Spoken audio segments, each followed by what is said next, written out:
نحمده ونصلي على رسوله الكريم اعوذ بالله من الشيطان الرجيم بسم الله الرحمن الرحيم رب اشرح لي صدري ويسر لي امري واحلل عقدة من لساني يفقهوا قولي آمین یا رب العالمین۔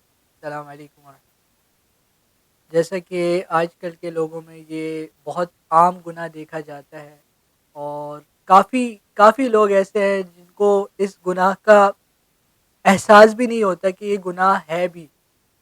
تو انشاءاللہ اس گناہ کے بارے میں ہم آج بات کرنے کی کوشش کریں گے، اور وہ گناہ ہے کہ غیبت کرنا، طعنہ دینا، یا دوسروں کے عیب ٹٹولنا، یا اس کو اگر ایسے کہا جائے کہ دوسروں کی پرائیویٹ لائف میں انٹرفیئر کرنا، تو وہ بھی غلط نہیں ہوگا۔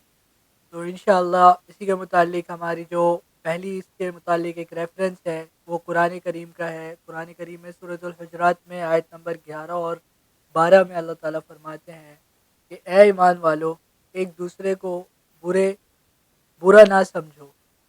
ہو سکتا ہے کہ جس کو تم برا سمجھ رہے ہو وہ تم سے بہتر ہو، اور اے عورتوں، تم ایک دوسرے کو برا نہ سمجھو۔ ہو سکتا ہے کہ جس کو تم اپنے سے برا سمجھ رہی ہو وہ تم سے بہتر ہو۔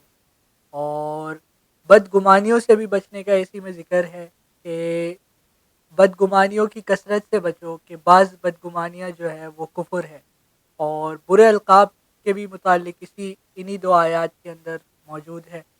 اور اسی کے متعلق ایک سورۃ الہمزہ بھی ہے جس میں اللہ تعالیٰ فرماتے ہیں کہ اعوذ باللہ من الشیطان الرجیم بسم اللہ الرحمن الرحیم ویل لکل ہمزۃ لمزہ، کہ ہلاکت ہے ایسے شخص کے لیے جو طعنہ کسی کرتا ہے اور جو غیبت کرتا ہے یا جو عیب ٹٹولتا ہے۔ پھر اسی کے آگے فرماتے ہیں الذی جمع مالا وعددا، کہ یہ وہ لوگ ہیں جو کہ مال کو جمع کرتے ہیں اور اس کو گن گن کے رکھتے ہیں اپنے پاس۔ یحسب ان مالہ اخلدا، کہ یہ لوگ سمجھتے ہیں کہ ان کا یہ جو مال ہے وہ ان کو ہمیشہ کے لیے زندگی دے دے گا۔ کلا لینبذن فی الحطمہ، کہ ان کے لیے جو ہے اللہ تعالیٰ نے ایک آگ تیار کری ہے، اس کا نام ہے حطمہ۔ اور اسی کے آگے فرماتے ہیں وما ادراک ما الحطمہ، کہ تم کیا جانو کہ وہ حطمہ ہے کیا۔ نار اللہ الموقدہ، کہ وہ اللہ تعالیٰ کی سلگائی ہوئی آگ ہے جس کے جو ان کے دلوں تک پہنچ جائے گی۔ اسی میں اللہ تطلع علی الافئدہ، کہ جو ان کے دلوں تک پہنچ جائے گی۔ انہا علیہم مؤصدہ، کہ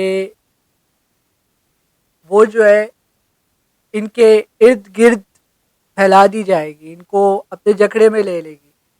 انہا علیہم مؤصدہ فی عمد ممددہ، اور وہ جو ہے بڑے بڑے ستونوں کی مانند میں قید کی جائے گی اور ان کو اس کے اندر جھونکا جائے گا۔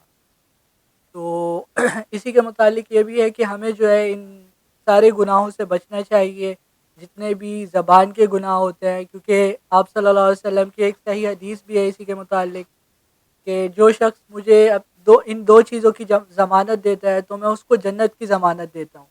ان میں سے پہلی چیز ہے کہ وہ زبان، اور دوسری چیز ہے کہ ٹانگوں کے درمیان جو ہے، مطلب جبڑوں کے درمیان اور ٹانگوں کے درمیان، اس حدیث کے الفاظ کچھ یوں ہیں۔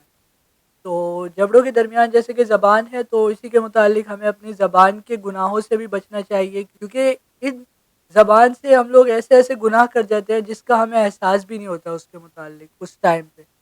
تو ہمیں ان سارے گناہوں سے بچنا چاہیے، اور اہم بات یہ ہے کہ دوسروں کی جو پرسنل لائف ہے یا دوسرے کے جو پرسنل معاملات ہے، یا جتنے بھی لوگ ایک دوسرے کے جو پرسنل چیزیں ہوتی ہیں ان کے بارے میں ہمیں تجسس نہیں کرنا چاہیے، تاکہ ہمیں بھی اللہ تعالیٰ ان گناہوں سے بچنے کی انشاءاللہ کوشش دے، تو ان گناہوں سے بچنے کی توفیق دے۔ اور یہیں پہ آج کی اس ویڈیو کو اختتام پذیر کرتے ہیں۔ وآخر دعوانا الحمدللہ۔